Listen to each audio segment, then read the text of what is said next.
Scott, thanks for joining us on DUTV. Obviously we heard the news last week that the Academy's been granted elite status again. It's quite a lengthy process, so just talk to us about what that means for the Academy and for the club as a whole. Yeah, it's good news. I think it's the seventh year in a row now that the Academy's been granted that. So basically there's an audit process on an annual basis from the Scottish FA where they look at absolutely everything across your Academy programme, from what's happening on the pitch, what's happening off the pitch in terms of performance and numbers getting into first team football. So we're delighted we've been granted that again for this year. I think it's credit to all the staff as well that it showcased what we're doing here at Dundee United. We've got a good academy here, and our challenge now is really how do we turn good and even better. So that's what we're really excited about for the future here. You've been in post for 9 months now. I'm sure it feels like a wee bit longer. One of the first things that you did was put in place a 90-day review of the Academy as a whole, just to see some areas for improvement. So what were some of those and how have you taken them forward? Yeah, so the agreement with the board when they asked me about coming into the position was that, you know, that the first 3 months, 90 days, just take a full review of what's in place. So we looked at absolutely everything, you know, from coaching on the pitch, the infrastructure in terms of facilities. It probably dovetailed nicely into the Scottish FA audit because there's a lot of things that we were looking at, safeguarding and everything else through our review. And as I say, what we found is it's a good academy here. However, you know, there's areas of potential, I think, that can help us move to another level. With my own background being in other environments outside of Scotland for the last 3.5 years, I think there's things that you can bring from other environments into this to make it better. So bits that we were looking at was obviously the pathway. It's a bit of a buzzword, but player pathway to first team football, how are we doing on that? And I think last year, when you see Sam Harden and Owen Sturton and some of the guys getting their opportunity there, it was great. But also below that, we were looking at some of our best under 18 players. You know, if I use Scott Constable as an example, obviously he's with the first team just now for pre-season, but how do you get the right challenge point for the under 18 players rather than just playing age group football? I'm a big advocate, the experience that I've had as a coach, that younger players should be getting the right challenge point against older players as soon as possible. So we took that approach as well from January, where we said under 18 football, let's get our under 18 players out on loan, play against men, so hopefully they would come back at pre-season better prepared for being around the first team. And so far I think that's been a good decision from us. Infrastructure, we looked at Foundation Park is a big one where we are just now and looking at the spaces that we can maybe use better. Again, how do we modernise a good facility, a really good facility, but how do we modernise it further to make it an even better facility? You know, we've got plans for new developments this season, hopefully through the work we're doing with the Supporters Foundation. So that was really good as well. Partnerships was a big one as well, you know, looking at what we were doing with the Scottish FA, how are we promoting our players towards the national teams. We've had a wee bit of success with that recently as well, with boys in the national teams. And I think that the partnership with the Supporters Foundation has been a big one for us as well. And how do we really build all that for this season moving forward as we go? You've had quite a varied experience in your career. Obviously you were out in America and then you went to Nottingham Forest. So what have you taken from those places that you've been and processes that have been in place at those clubs and academies and brought here? So I think the biggest thing for me 3.5 years away from Scotland was, you know, I think physical development's a big one, you know, in terms of not just big, strong players, it's not that at all, but just in terms of how do you integrate your training in terms of still working with the football, still developing technical footballers, but how do we have a more integrated approach to really look after the physical development players? As I say, like this facility here at Foundation Park, we want to add, you know, gym access for the players, things that we can do off the pitch as well as on the pitch. I think as well just facilities, I think that's a big one from some of the environments I've worked in America and in England as well, just the facilities and the provisions that some players have got. I think we've got an opportunity to improve what we do here for that. Coaching wise, I think we've got some excellent coaches in this country and at this club as well, but coach development, coach education is a big one as well. We said, you know, part of that review we wanted to become members of the European Clubs Association, and we got that sorted out for the club, and already we've got staff over in Madrid. We've got a few potentially going to France very soon as well. So I think that, you know, pushing the boundaries for our coaches to develop, for our staff to develop, to keep trying to strive to be better is a big thing as well. So for me, you know, the learning that I've had, the development I've had, I hope that some of the experiences I've had are starting to have an impact here, and obviously, you know, still relatively new in the position, but hopefully as we move forward, more of that will take effect in the place, you know. If we just touch on the under-18s, obviously they started the season really strongly last year, and then we took the decision to put quite a lot of them, the core group, out on loan to go and get that competitive experience. What kind of effect do you feel that has on the boys, and how beneficial is that for their wider development? Yeah, again through that review we were looking at it, and as you say, the 18s had a good group last year. Boys like Owen Sturton obviously is the one that always sticks out for a lot of people, but watching the games here, under 18 football gives you a certain challenge to a point, you know, because the players have been used to playing against boys at their own age group all the way through the pathway in academy football, and then when you become the final year in Scotland, the final year in under 18 football last year, you're back to just playing against the boys you played with when you're young. So we felt that strategy-wise, do that for the first half of the season, but for the second half of the season, get our 17-year-olds out to play against men. It's the best, I think, the best challenge that players can get. If you look at Owen's loan at Montrose, for example, 17-year-old, he's out there and he's scoring goals. We've got a group of staff that were monitoring the loans as well to monitor the progress of the players that were out. And I think the boys coming back in pre-season already, you can see that they're better prepared for men's football. Some of them might go back now. There's been changes to the structure in Scotland. They might play under 19 football for a period of time, but we feel confident, and I hope that the management team feel confident as well, that boys are better prepared from what we did last year.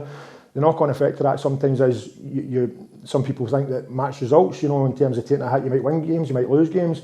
But what we did was we used a lot of under 16 players in the under 18 football for the second half of the season, and already those players, rather than just coaches telling them what they have to do at times, those boys playing against players that were up to 3 years older than them sometimes, the experience of that for them is vital as well. So I would like to see more teenagers getting through the pathway earlier towards the first team, and I think if boys are just playing at their age group and doing well at their own age group, they don't get the right challenge point. So it's about finding that right challenge point for every individual, and I do think we did that okay in the last half of this season there.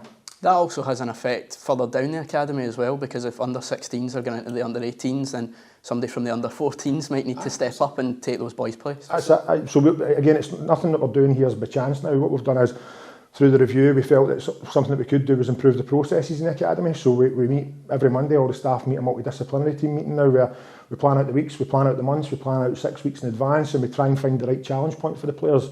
Some of them might be with the first team if Jim wants them, then we know that we've got a gap underneath that. Right, we'll move one of the younger players up into the under 18 football, but that then gives an opportunity for younger ones. And we've found in the last few months, we've found a bit of success in that. If one player's moving up, then others have moved up, and some of the boys have really taken that opportunity.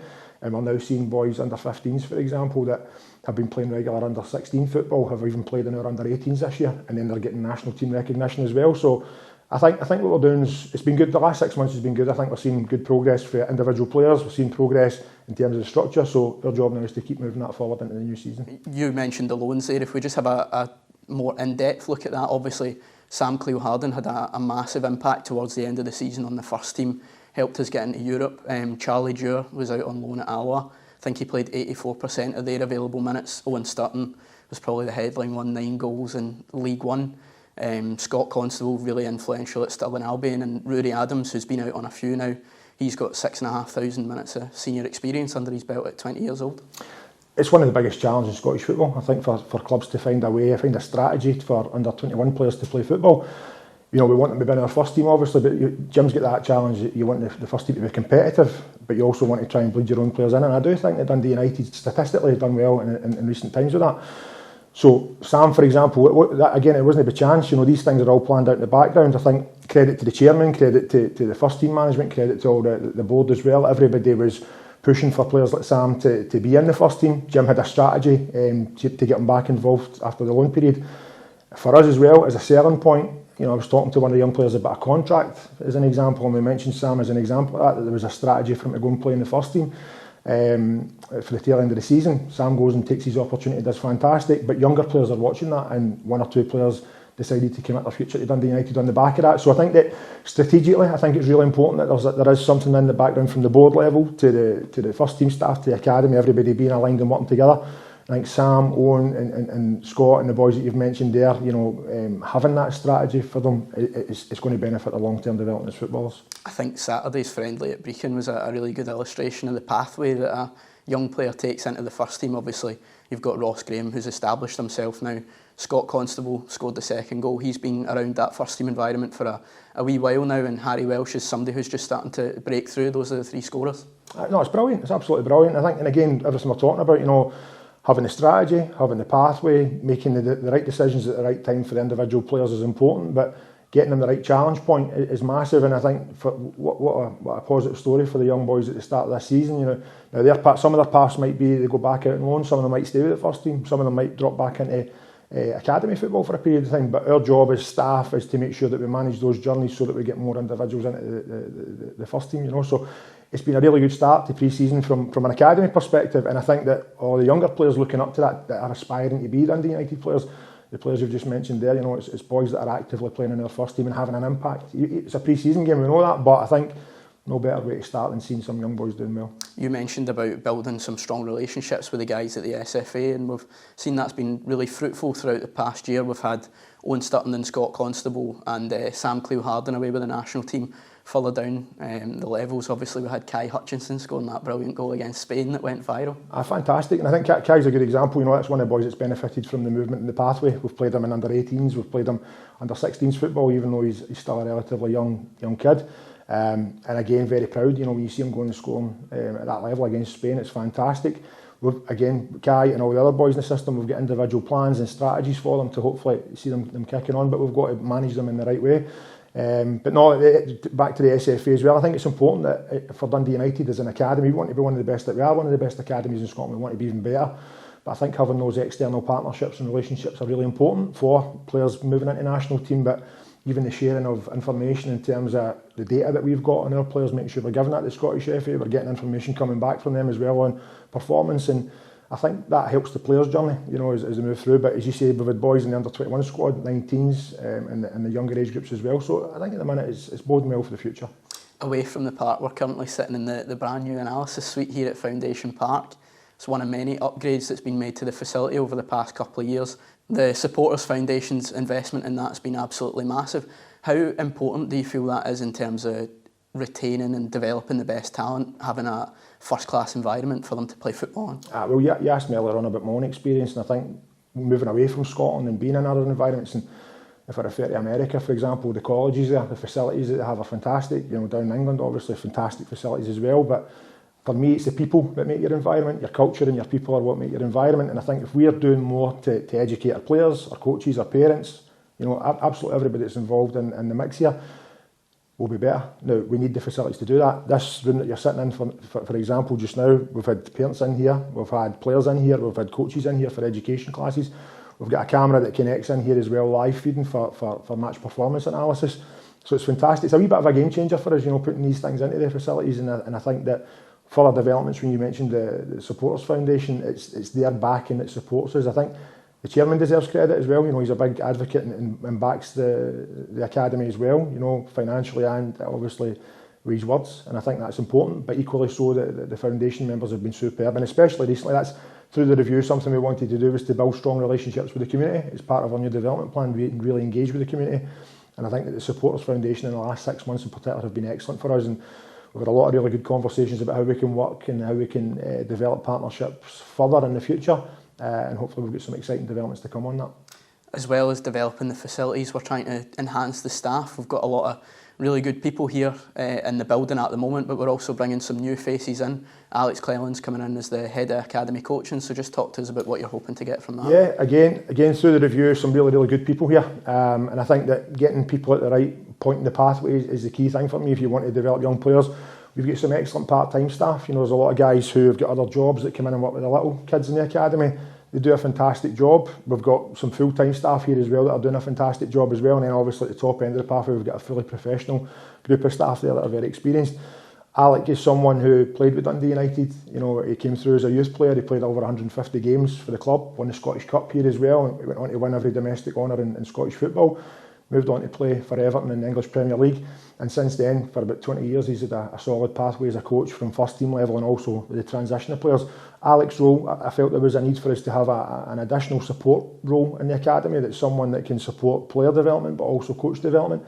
Those guys we're talking about, some of the younger coaches, you know, having an experienced eye supporting their development to make the environment better at the sort of younger age groups, but equally so at the top end, that transition from academy football into first team football, I felt having another member of staff in there that's been there, done it, wore the t-shirt, would be really beneficial. So Alec will come in and work with the coaches, he'll work with high potential players as well, and hopefully just help that pathway and the movement of players for the academy into first team a little bit. Even on his first day when he came in, you know, we were over at Tannadice and he's walking through the corridors and he see pictures of himself with the Scottish Cup and the smile on his face, but the stories that come off of that as well, about a successful time at Dundee United.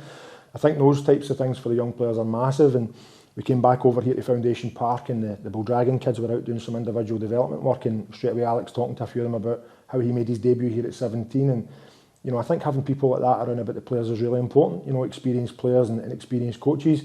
You know, we've got Paul Dixon, obviously, is the same as a Scottish Cup winner with United, working with a younger stage in the pathway as well, and getting that balance of experienced players, experienced coaches, and I think it just makes our environment, you know, the best it can be, having that good mix of staff. So we're really excited about Alec coming on board, and I think that for our players, our coaches, everybody that will be working with, it's a really, really positive thing.